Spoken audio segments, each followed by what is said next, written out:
What's up, ladies and gents? I'm VenomousStare, and this is Snute vs. Hero Game 2. A PvZ between two very good players, a macro Zerg and a very versatile Korean Protoss. The map is Abyssal Reef. Hero is currently up 1-0. In Game 1, we saw Hero go for a 2-base all-in, an adept resonating glaive build with Warp Prism. And it hit Snute very hard, especially after Hero had delayed Snute's natural by blocking it with the probe. And we can see on Abyssal Reef, Hero is choosing to go Nexus first. So for all of you diehard Gateway Expand guys out there who just lose their mind when anyone does anything but Gateway Expand, Hero is pulling this one out just for you guys.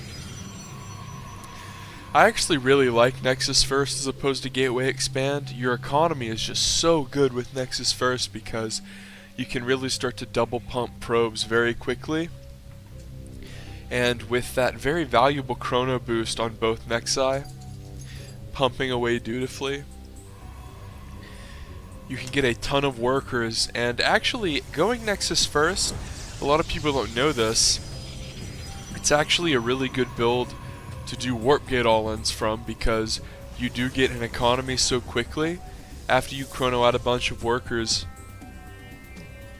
you can kind of cut workers and then dump your chrono onto maybe like a forge and warp gate, or in Legacy of the Void we see a lot of the times it's a Twilight upgrade, usually resonating glaives or blink, and your cyber core, and add your gateways then. Whereas if you look at a build like Gateway Expand, of course, you're spending the extra early minerals on the gateway, so your Nexus is delayed a little bit.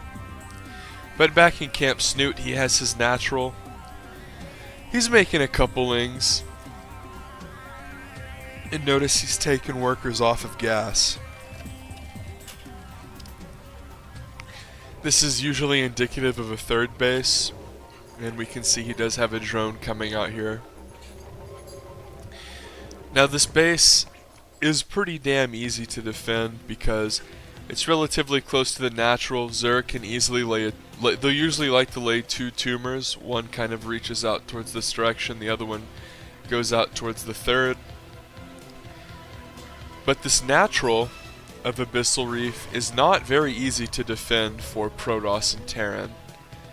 And we can see here a little cancel Reno action, as Twilight is actually the choice for Hero, and he's gone ahead and made a Twilight and a Robo. So I would say the two things that this is probably going to be is either the Resonating Glaive Warp Prism Adept again, which is what we saw in Game 1, or the Double Archon drop, which is what we see a lot in this matchup.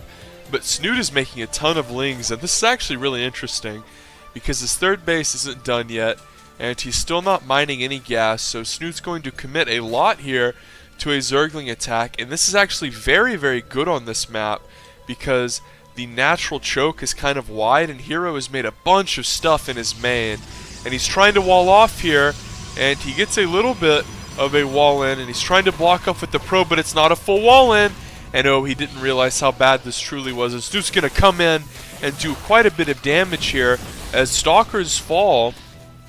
And by Stalkers, I mean Stalker. And here comes the second one, as it is not long for this world, I do dare say. And Snute does snipe it, and Immortal is on the way, but at this point, Hero is falling very far behind. He's losing workers. The mining time is being lost. He's been completely scouted. And quite honestly, our Zerg player knows exactly what's going on. And two Adepts come out and start to try to scare this off, but if we look at income, remember, Snute cut drones to do this, to make all these lings, and he's significantly ahead in workers. It's 46 to 27 in workers, Snute's ahead. Snute has a third base, he has 3 hatchery production, and I believe that Snute is just going to flood this third with drones, and look, it already has 14 drones on minerals. Great stuff. Snute, of course, is known as a good macro Zerg. And even though he was being aggressive here, I didn't really think it was so much of a cheesy play as it was just playing the map. You know, honestly, this is a strategy that I like to employ on this map as well, because this front door is just kind of janky to defend. Anytime you have to wall in next to rocks that are on top of a ramp, it's a little bit weird.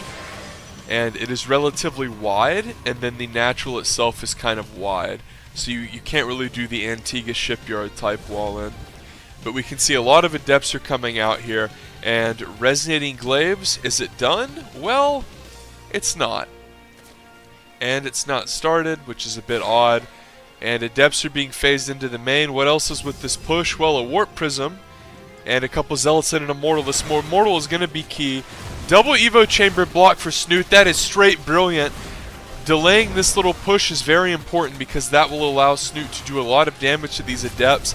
And suddenly the Zealot Immortal combo that would have shut down mining is now going to be kind of joined with the rest of the army, and Snute's running in Roachling. This Warp Prism is under peril. It's warping in units, but the Queens kill it. Huge move. And now Heroes All In is gutted. He does not have a third base. He's on 26 meager workers. And it looks like with the help of some drones here for our wonderful foreign macro Zerg, this All In is going to peter out. As remember, Hero only has 44 supply and he GG's. So if you enjoyed that game, Game 3 is going to be up tomorrow. And if you're watching this video anytime in the future, then the game is up and it should be in the side or in the comments or in the SE2 playlist on my channel. If you're already subscribed to my channel, like the video, leave a comment, tell me what you think, tell me which players you want to see more of. And if you have not subscribed, make sure you do so and click the bell notification icon so you get notified of when new videos come out.